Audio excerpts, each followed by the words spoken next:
Hello everyone, चलिए जरा question को समझिएगा और ध्यान दीजिएगा। क्वेश्चन क्या है? क्वेश्चन हमारे सामने लिखा हुआ है पहला कि find out the point on the curve 9y² = x³ ठीक है, where normal of the curve makes equal intercept on axis. मतलब इन्होंने बोला है कि जो आपका नॉर्मल है वो एक्सिस से इक्वल इंटरसेप्ट बना रहा है, एक्सिस के साथ इक्वल इंटरसेप्ट बना रहा है। कौन है नॉर्मल? तो नॉर्मल की सिचुएशन ये हो गई, नॉर्मल की सिचुएशन ये हो गई कि ये equal intercept on x axis y axis बना रहा है। इसका मीनिंग क्या है कि नॉर्मल एक इक्वल इंटरसेप्ट बना रहे हैं। ये कोण तो 90 हो गया, और अगर ये इक्वल इंटरसेप्ट है तो ये एंगल 45 होंगे कि नहीं होंगे? 45। तो मोटी मोटी बात देखी जाए कि नॉर्मल एक्स एक्सिस की पॉजिटिव डायरेक्शन के साथ कितने डिग्री का एंगल बना रहा है? 135 बना रहा है। इस लाइन का meaning where normal makes equal intercept with x axis, इसका मीनिंग ये निकला कि नॉर्मल अगर एक्स एक्सिस के साथ इक्वल इंटरसेप्ट बना रहा है तो अंदर वाला एंगल 45 बन जाएगा। ये पूरा 180 होता है तो बाहर से एंगल कितना निकला? ये वाला।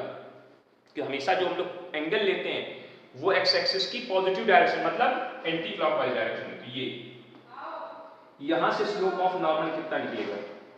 यहां से स्लोप ऑफ नॉर्मल कितना निकल आएगा? 10 135 वैल्यू -1 है। ये बात समझने वाली बात है। मतलब ये इस लाइन का मीनिंग दिया, उसका मीनिंग ये हमने निकाल के रख लिया अपने पास। अब हम अपना कर्व उठाते हैं। Let the point is x1, y1। तो पहली लाइन क्या आएगी? 9y1² = x1³ की इक्वेशन 1। इस लाइन का डिफरेंशिएशन कराएंगे। 9y² = x³ का 9y² इसकी डिफरेंशिएशन करा दी, डिफरेंशिएटिंग बोथ साइड। तो 18y/dx 9 दूनी 18 हो गया, 18y/dx 3x के 3x² के। तो dy/dx = कितना आ जाएगा?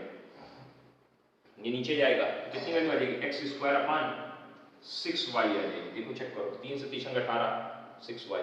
Slope of curve, slope of tangent, sorry curve नहीं, स्लोप ऑफ टेंजेंट।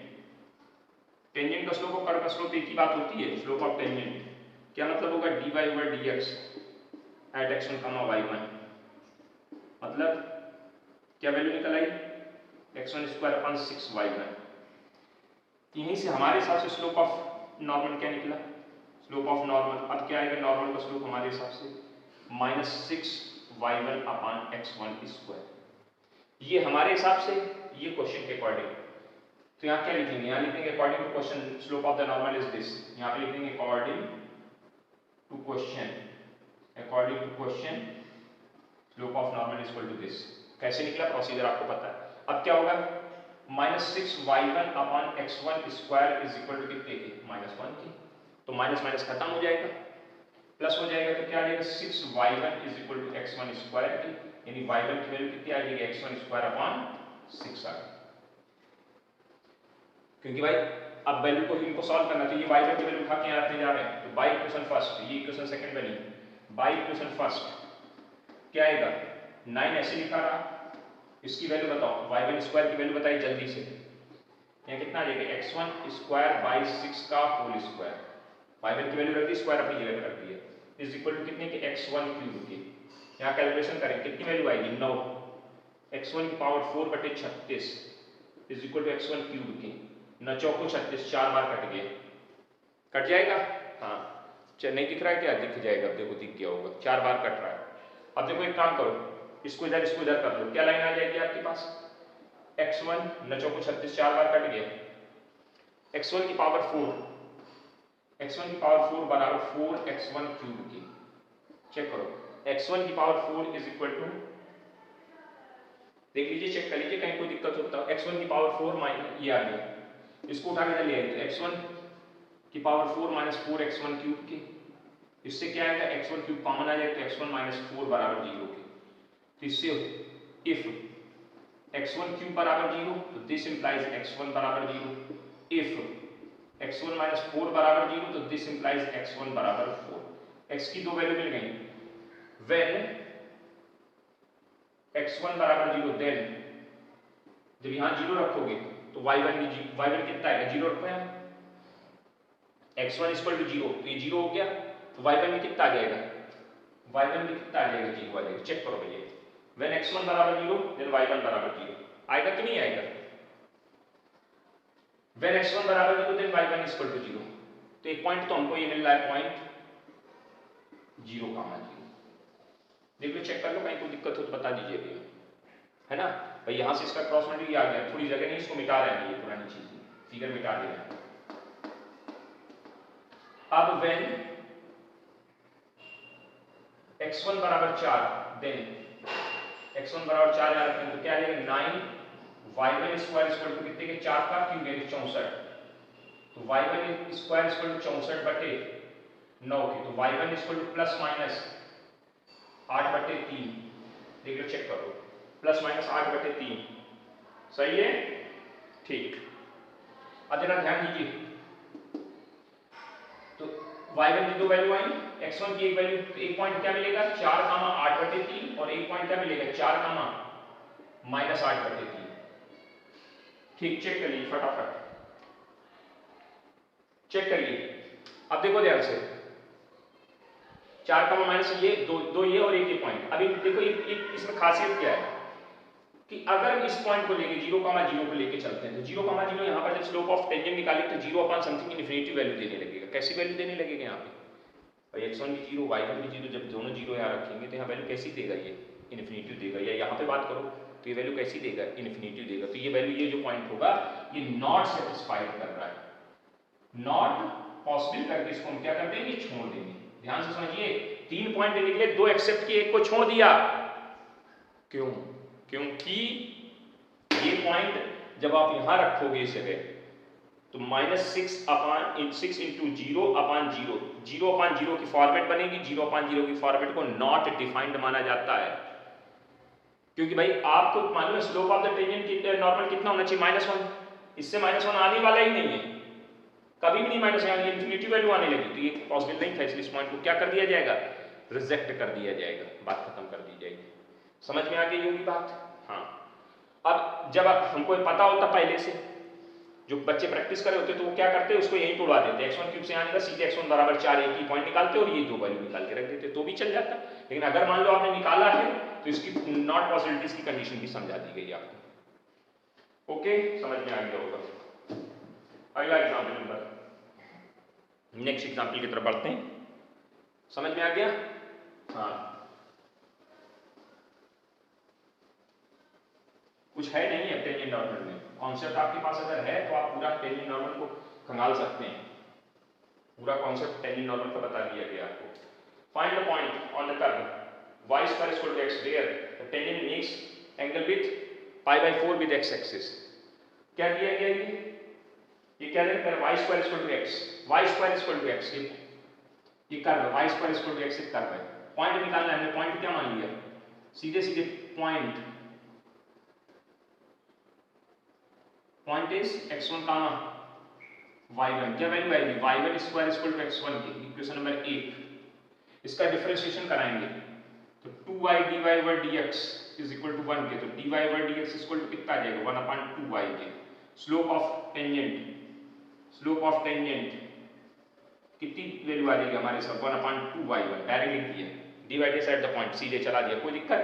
अब क्या क्या आ गया, tangent makes 45 with x axis, tangent जो है वो x एक्सिस से कितना एंगल बना रही है, 45 बना रही है। ये टेंजेंट है, इमेजिन करो ये टेंजेंट है, टेंजेंट x एक्सिस से कितना एंगल बना रही है, 45, तो स्लोप ऑफ टेंजेंट कितना हुआ, तो यहां से आएगा स्लोप ऑफ टेंजेंट हमारे हिसाब से कितना, स्लोप ऑफ टेंजेंट बताइए जरा, 1045 वैल्यू कितनी आ गई, 1। ये देखिए साहब, ये आपका टेंजेंट, उनका टेंजेंट, दोनों किए गए बराबर, तो 1/2y1 इक्वल टू 1 के, तो 2y1 इक्वल टू कितने के, 1 के, तो y1 इक्वल टू 1/2 के साथ y1 की वैल्यू आ गई। अब ये y1 की वैल्यू उठाई, यहां डाल दी फटाक से, तो x1 बराबर कितना आ गया, यहां रखो 1/4 आ जाएगा। पॉइंट क्या मिल गया सर, 1/4 का 1/2 नहीं हो गया, पॉइंट पूछा गया तो पॉइंट निकाल के आपने बाहर कर दिया। कोई समस्या हो तो बताओ, प्रोसीजर पकड़ें, दिमाग खर्चा करें, अपने आप सब कुछ होगा। प्रोसीजर नहीं पकड़ेंगे तो दिक्कतें आएंगी ही आएंगी। क्लियर हो गया, नोट इट।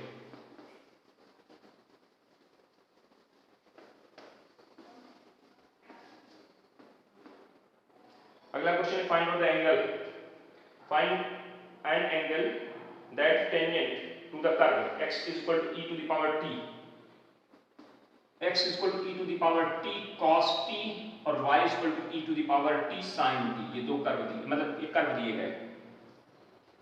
करें find out the angle that the tangent to the curve given by equation this at t is equal to pi by 4, at t is equal to कितना pi by 4 makes with x axis, मतलब जब t की value pi by 4 है तो उस condition में एक curve x axis से कितना एंगल बना रहा है, ये क्वेश्चन पूछा गया। कर फाइंड आउट एंगल, कोई दिक्कत नहीं, हम अपने हिसाब से कार्य शुरू करते हैं। सबसे पहले इसका dx अपॉन dt निकाला जाए। तो dx अपॉन dt कैसे निकलेगा? First as it is, second का differentiation minus sin t, plus second as it is, first का differentiation e to the power t, ऊपर कॉमन आ गया e to the power t, bracket के अंदर क्या आ जाएगा cos t minus sin t। इससे dy अपॉन dt जरा निकालिए बेटा जी। First as it is, second का differentiation cos t minus plus sin t as it is, e की पावर t का डिफरेंस e की पावर माइनस t। देखो फर्स्ट एज इट, सेकंड का सेकंड फर्स्ट, दुनिया भर की सारी बातें आपको मालूम है। e to the power t यहां क्या आएगा cos t plus sin t, दिक्कत नहीं होनी चाहिए। तो dy dx क्या निकलेगा? dy dx क्या होगा? e to the power t cos t plus sin t upon e to the power t cos t minus sin t। कट गई मेरी, काट दिया मैं, कोई दिक्कत नहीं, कहीं कोई समस्या नहीं होनी चाहिए। चेक करते जाइए फटाफट, चेक कर लीजिए ये dy dx, ठीक। अब इसको थोड़ा सा और कैलकुलेट कर लेते हैं। इसको ऐसे लिख सकते हैं dy over dx is equal to, ऊपर cos, इधर ऊपर cos और नीचे cos से डिवाइड कर लेते हैं, 1 plus 10t upon 1 minus 10t, लिख सकते हैं? हाँ, बोलो कोई दिक्कत? अच्छा, यहां तक कोई समस्या नहीं, यहां तक कोई समस्या नहीं। तो dy dx at the point, जब आप बात करोगे dy, जिसको आप बोलते हो स्लोप ऑफ टेंजेंट। अब जरा इन्होंने क्या पूछा, कह रहे फाइंड आउट द एंगल। तो एक बात सुनिए, dy over dx at the point को हम लोग क्या बोलते हैं? स्लोप ऑफ द टेंजेंट बोलते हैं, नहीं बोलते? स्लोप ऑफ टेंजेंट बोलते हैं कि नहीं बोलते? चलिए उसी चीज को समझते हुए यहां ध्यान से देखना इधर, dy over dx at the point, point क्या बनेगा? प्राचल दिया गया तो e to the power t into cos t e to the power t sin t, ये पॉइंट हुआ। और इस पर जब वैल्यू निकालो तो ये x की वैल्यू, ये y की वैल्यू, यहाँ x और y तो है नहीं, तो यही आपका क्या बना रहेगा? यही आपकी वैल्यू बनी रहेगी। ऐसे x होता तो रखते नहीं है, तो वही बना रहा। और इसी को क्या बोलते हो आप लोग? इसको बोलते हो m, इसको क्या बोलते हैं? m इक्वल टू कितना है? 1 plus 10t upon 1 minus 10t। अब एक बात ध्यान से देखना, एकदम मन लगा करके, और m को ही क्या बोलते हो? tan थीटा भी बोलते हो कि नहीं बोलते हो? हाँ बोलते हैं सर। और इसको देखो ध्यान से, इसको लिख सकते हैं tan pi by 4 plus 10t upon 1 minus 10 pi by 4 और 10t, लिख सकते हैं कि नहीं लिख सकते हैं? बिल्कुल लिख सकते हैं सर। इसको अगले स्टेप में क्या लिख सकते हैं? tan theta equal to 10 pi by 4 plus t, check करो यहां तक सही है? तो इससे थीटा कितना निकल आएगा? Theta equal to pi by 4 plus t, और t की वैल्यू कितनी दी गई? पाई बाई 4 और दे दी गई। तो क्या है भैया when t equal to pi by 4, तो t equal to pi by 4 इसमें है, तो थीटा इक्वल टू कितना आ जाएगा? पाई बाई 4 प्लस पाई बाई 4। तो आपके पास एंगल कितना निकल के आया?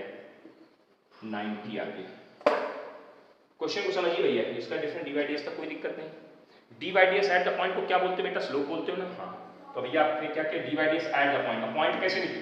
ये इक्वेशन पैरामीट्रिक है, कल बताया था पैरामीट्रिक में क्या कॉन्सेप्ट यूज करते हैं। जो इक्वेशंस होती है वही हमारा क्या बन जाती है? जो इक्वेशंस होती है वही हमारा क्या बन जाती है? वही हमारा पॉइंट बन जाती है। तो ये x की वैल्यू, ये y की वैल्यू, वही पॉइंट बन गया भैया। तो ये dy dx at the point, इसी को क्या बोलते हैं? इसको m बोलते हैं। क्या बोलते हैं? m slope. और स्लोप को क्या बोलते हैं? m को क्या बोलते हैं? tan theta. तो इससे थीटा की वैल्यू नहीं निकल के बाहर आ गई, ये tan थीटा की वैल्यू आई हमारे हिसाब से। अब थीटा में इसमें क्वेश्चन एक और चीज कही इन्होंने कि when t equal to pi by 4, तो t की वैल्यू और रख दी इसमें, तो ये वैल्यू आपके पास आंसर निकल गई। उम्मीद है समझ में आ गया होगा क्वेश्चन, ठीक। चलो आगे बढ़ते हैं, अगला एग्जाम्पल देखो। अगला एग्जाम्पल क्या कह रहा है उसको देखिए, ध्यान से समझने का प्रयास करिएगा।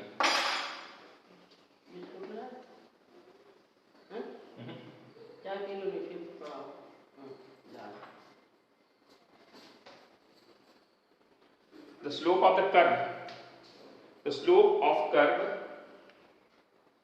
2y square is equal to ax square plus b at 1 comma minus 1 is 2. क्या बोला गया? Slope of 2y minus x square at this comma is 2.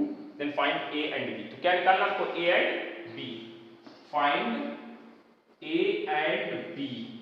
ये चाहिए क्वेश्चन क्लियर करिए पहले फटाफट, कोई दिक्कत नहीं है। स्लोप दे दिया गया आपको और ये भी पूछेगा। देखिए ध्यान से, आपको ने बताया था ये पॉइंट ऑफ कांटेक्ट होता है कर्व पर स्थित होता है कि नहीं होता? बताइए कि 1 comma minus 1 कर्व पर स्थित होगा तो एक इक्वेशन क्या बनेगी? -1 का square is equal to a into 1 का स्क्वायर प्लस b। तो एक इक्वेशन क्या है? 2 equal to a plus b। Equation ये समझ में आ गई? ये point, the point of contact lies on the curve so it will satisfy the equation of the curve. Point of contact lies on curve so it will satisfy the equation of curve. Equation of curve की equation को क्या करेगा? ये satisfied करेगा। तो भैया satisfied करा दिया, फटाक से रखा a और b की एक इक्वेशन बना ली। दूसरी इक्वेशन के लिए चल पड़े भैया डिफरेंशिएशन करके। कितना आएगा differentiation? 4y dy/dx is equal to कितने के? 2ax, b का 0 हो जाएगा। कुछ काटाकटी तो dy/dx बराबर कितना आ गया हमारे हिसाब से? 2a/4y के। तो फटाक से इससे काटा, इससे क्या वैल्यू आ जाएगी? a/2y आ जाएगी। ये dy/dx एट द वैल्यू निकल आएगी, dy/dx वाली वैल्यू निकल आएगी। हाँ, तो इतनी बात समझ में आ गई, इसमें कोई डाउट नहीं होना चाहिए। ये dy/dx निकल आया। ये क्या निकल आया आपका? ये dy/dx निकल के बाहर आ गया। अब जरा एक बात बताइएगा, dy/dx eight the point dy, जिसको हम स्लोप बोलते हैं, slope of tangent, slope of tangent. Slope of tangent को ही स्लोप ऑफ कर्व भी कहा जाता है। ये बात आप ध्यान रखिएगा। कभी कर्व का स्लोप अगर बोले तो भी बात वही टेंजेंट के स्लोप की बात, स्लोप ऑफ द कर्व या स्लोप ऑफ टेंजेंट। तो dy/dx eight the point, eight the point कितना? 1 comma minus 1 रखो जरा। dy/dx की वैल्यू ये रखो यहाँ पे। x है नहीं तो नहीं रखेंगे, y जगह कितना रखेंगे? -1। क्या वैल्यू आएगी? -a/2 बन गई। इस स्लोप ऑफ टेंजेंट कर्व हमारे हिसाब से निकला। क्वेश्चन के अकॉर्डिंग क्या? According to question slope of curve क्या दिया गया है? स्लोप ऑफ कर्व कितना दिया है बताइए? वो कितना दिया है? 2। यानी क्या वैल्यू आ गई? ये हमारा और ये उनका, दोनों आपस में बराबर किए तो a बराबर कितना आ गया? a बराबर -4 आ गया। सर a बराबर -4 आया, उठाया कहाँ रखा? यहाँ रखा। तो क्या आ जाएगा? 2 बराबर -4 प्लस b के, तो b बराबर कितना गिरा? 6 गिरा। a और b की वैल्यू पूछी थी तो निकाल के दे दी, है ना? a बराबर कितना आया? a बराबर 4 आया। एक minute, a plus b equal to 2, slope of the curve y²। ठीक है, चेक कर लो।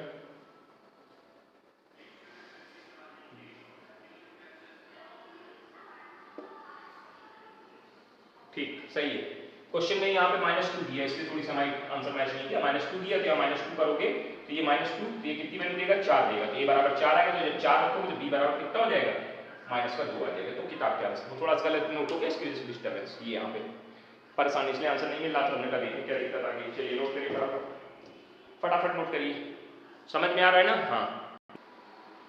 हाँ, तो आगे बढ़े। समझ में आ गया होगा ना एग्जाम्पल? कुछ है नहीं, दिमाग से काम करिए, सब समझ में आएंगे। सिंपल क्वेश्चंस हैं। चलिए अगला एग्जाम्पल है, correct if the tangent of the curve y equal to, if the tangent of the curve y equal to x³ ax plus b, y is equal to ax³ plus b, नहीं गलत लिख दिया, x³ plus ax, x³ plus ax plus b। ठीक है, क्या लिखा? सुनना ध्यान से। If the tangent of the curve at 2 comma -6, at 2 comma -6 is parallel to the line x minus y plus 7 is equal to 0, then find a and b। ये question है। क्या लिखा है? If the tangent of curve y equal to A at this is parallel to A और B की value पूछती। कोई दिक्कत नहीं, बहुत ही आसान कहानी है। क्वेश्चन को समझने का प्रयत्न करेंगे सर, क्वेश्चन को समझने का प्रयास करेंगे सर, ध्यान से समझना बेटा जरा थोड़ा सा। क्या करना है, ये कर्व है, हाँ जी कर्व है सर। इस कर्व पर किस पॉइंट पर बात कर रहे हैं, 2, -6 पर बात कर रहे हैं। इस पॉइंट पर जो टेंजेंट है, टेंजेंट है, बढ़िया अच्छी बात। तो भैया सबसे पहली बात, ये जो पॉइंट है ये कर्व पर लाई कर रहा है। 2, -6 लाइज ऑन द कर्व, बताओ सही है, कर्व पे लाई कर रहा है, hence it will satisfy the curve. Curve को क्या करेगा, ये सेटिस्फाइड करेगा। पिछले क्वेश्चन में हमने लैंग्वेज नहीं लिखी थी, हमने इस बार आपको समझाने के लिए लैंग्वेज भी लिखी। सेटिस्फाइड करेगा कि नहीं, इसको सेटिस्फाइड करा दो। मान ली y की जगह -6 इज इक्वल टू 2 का क्यूब प्लस a इंटू 2 और प्लस b। क्या वैल्यू आएगी भैया, -6 is equal to 8 plus 2a plus b, यानी क्या इक्वेशन मिली, 2a plus b is equal to -14। Equation first तैयार हो गई और b की, a और b की इक्वेशन फर्स्ट तैयार हो गई भैया। अब आइए सर, इस टेंजेंट, इसका जो इस कर्व का जो टेंजेंट है वो इस लाइन के पैरेलल है। तो हम अपने हिसाब से कार्रवाई शुरू करें। सबसे पहले इसका डिवाइडेशन निकालते हैं, यहाँ से ये आ गया। तो dy/dx बराबर क्या आएगा, 3x² plus a। Slope of tangent, slope of tangent कितना आएगा हमारे हिसाब से, dy/dx eight the point, point हमारा क्या है 2, -6, 2, -6, यानी जहां x लिखा हुआ 2, जहां y लिखा हुआ -6, तो यहां सिर्फ x लिखा है। तो 3 × 2 का स्क्वायर प्लस a, कुल मिला के वैल्यू आ गई बेटा, या कि 4 में 12, 12 प्लस a। ये हमारे हिसाब से क्या आ गया, स्लोप ऑफ द टेंजेंट आ गया, स्लोप ऑफ द टेंजेंट आ गया। अब जरा सुनना ध्यान से, हमारा टेंजेंट, ये टेंजेंट है, ये कौन है हमारा टेंजेंट है, ये टेंजेंट इस लाइन के पैरेलल है, इस लाइन के, इस लाइन के पैरेलल है, x - 7y बराबर प्लस 7 बराबर 0 के पैरेलल है। तो अगर, अब ध्यान से देखना, अकॉर्डिंग टू क्वेश्चन सुनना, अकॉर्डिंग टू क्वेश्चन, ठीक है, slope of tangent, slope of tangent is equal to slope of x - y plus 7 is equal to. ध्यान से समझने की कोशिश करिएगा। If two lines are parallel, then दोनों both slope of both lines are equal। अगर लाइनें पैरेलल होती तो उनके स्लोप आपस में बराबर होते हैं।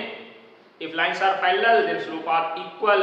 तो भैया स्लोप ऑफ टेंजेंट और slope of normal, slope of tangent and slope of this line are equal, कर दिया इक्वल। इस लाइन का स्लोप कैसे निकालेंगे, इसको जरा y को mx प्लस c में कन्वर्ट कर दो। इसको ऐसे लिख सकते हैं नहीं, x प्लस 7 बराबर y के, यानी y बराबर 7 प्लस इसको, और जब इसको y को mx प्लस c से कंपेयर कराओगे तो m की वैल्यू कितनी आएगी, a और c की वैल्यू कितनी आएगी, 7। कितनी वैल्यू आ गई है यहाँ पे, इस लाइन का स्लोप कितना निकल आया, इतना आ गया 1। यहाँ से निकाल के दिखा दिया आपको मैंने अलग साइड में, इस साइड करके कोई जरूरी नहीं कि वहाँ आप यहाँ करो अलग, दिखाओ उसको, वहाँ दिखा दीजिए सीधे। ये अकॉर्डिंग टू क्वेश्चन स्लोप आए, हमारे हिसाब से स्लोप आए, दोनों बराबर कर दिए। 12 प्लस a बराबर कितने, 1 के, तो a बराबर कितने, -11 की। a की वैल्यू उठाई, इक्वेशन फर्स्ट में रख दी, by equation first, by equation first क्या वैल्यू आएगी, 11 दूनी 22 माइनस का 22 प्लस a बराबर -14 के, तो a बराबर कितने, -14 प्लस 22 के, तो a बराबर कितने की, 6 के। ये कहाँ हो गया, b होना चाहिए, गलत लिख दिया यहाँ पे, 22 plus b, 22 plus b, by plus b की वैल्यू कितनी आ गई, 6। a बराबर -11, b बराबर 6, नहीं 6 नहीं 8 आएगा, 14 8 22 होता है। चेक कर लो भैया, उम्मीदें हैं समझ में आ रही होंगी कि नहीं समझ में आएगी, हो गए ना, आगे बढ़े, हाँ आगे बढ़े सर।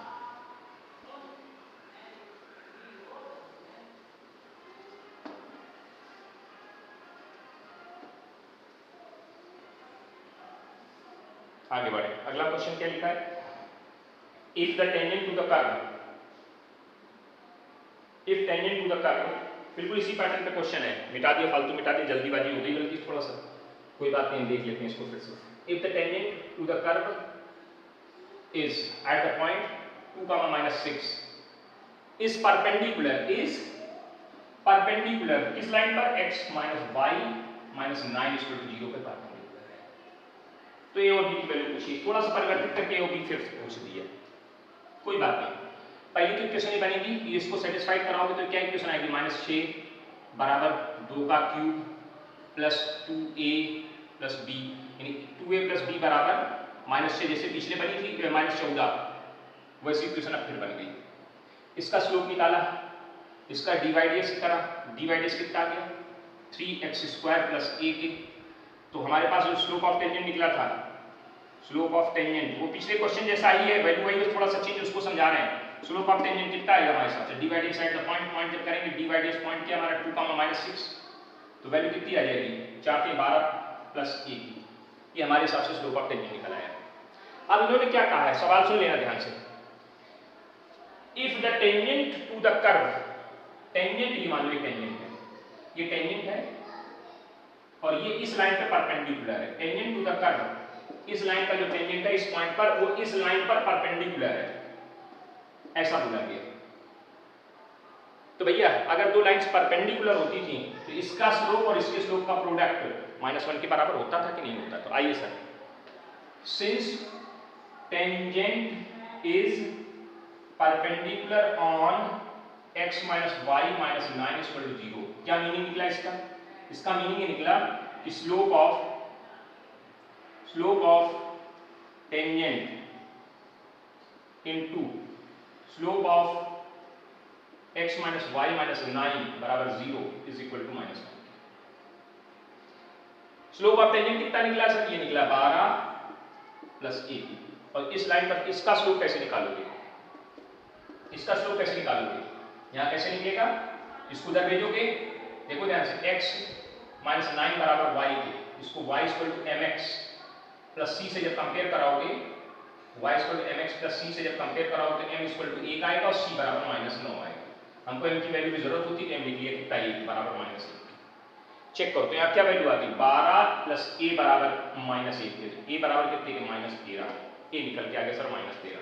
अब a की वैल्यू उठाओ भैया, ये a की वैल्यू उठाओ, यहाँ डाल दो, 13 दूनी 26 माइनस का 26 प्लस b बराबर 14, तो b बराबर कितने के, ये उठ -14, ये उधर गया तो प्लस का 12, तो a बराबर -13, b बराबर +12, खत्म सवाल। उम्मीद है समझ में आ गई होगा बेटा जी। प्रोसीजर समझिए बिल्कुल, है ना। हाँ ये एग्जाम्पल से पूरे लगभग कंप्लीट करा दिए हमने। हाँ छोटी सी एक्सरसाइज है आपके पास, हम उसकी इमेज अभी भेज देंगे। जिसके पास है उसके पास तो ठीक है, तुम्हारे पास तो किताब होगी, और जिनके पास नहीं होगी किताब उनके लिए इमेज भेज देंगे। तो ये 14.1 भी करेंगे कंप्लीट। उसके बाद बात करते हैं 14.b की। 14.b के लिए एग्जाम्पल करवा चुके हैं कल, काफी कुछ एग्जाम्पल्स करवा दिए हैं हमने। 14.b के एग्जाम्पल्स भी आप करेंगे।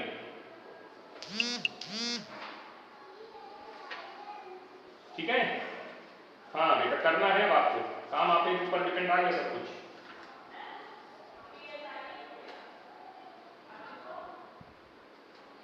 तो सुनिए मेरी बात ध्यान से, 14.1 एंड 14.2 के एग्जाम्पल सारे कंप्लीट करने हैं। जो क्वेश्चंस नहीं आएंगे वो पूछने हैं आपको। 14.1 के सारे एग्जाम्पल जो ना आए वो आप उनको बता दीजिए, नहीं आ रहा बता देंगे, समझा देंगे। उसके बाद सारी एक्सरसाइज पकड़ लीजिए, 14.1 14.2 दोनों एक्सरसाइज के सवाल लगाने हैं और वो भी पूछने हैं। ठीक, ये कंप्लीट हम मान के चल रहे हैं। हम इसके बाद कल जो बात करेंगे, आप जो क्वेश्चन भेजो उनको बता करके डिस्कस करके उसके बाद हम एंगल ऑफ इंटरसेक्शन पे चल पड़ेंगे। ठीक, angle of intersection of two curve, दो कर्व का एंगल ऑफ इंटरसेक्शन होगा, वहां पर जो कर्व होगा उनका कितना एंगल बनता है, उस दुनिया भर की बातें कल हम बात करेंगे उस पर। तो ये बात आपको क्लियर हो गई होगी, कहीं कोई डाउट हो तो बता दें आप। ठीक, चलिए धन्यवाद।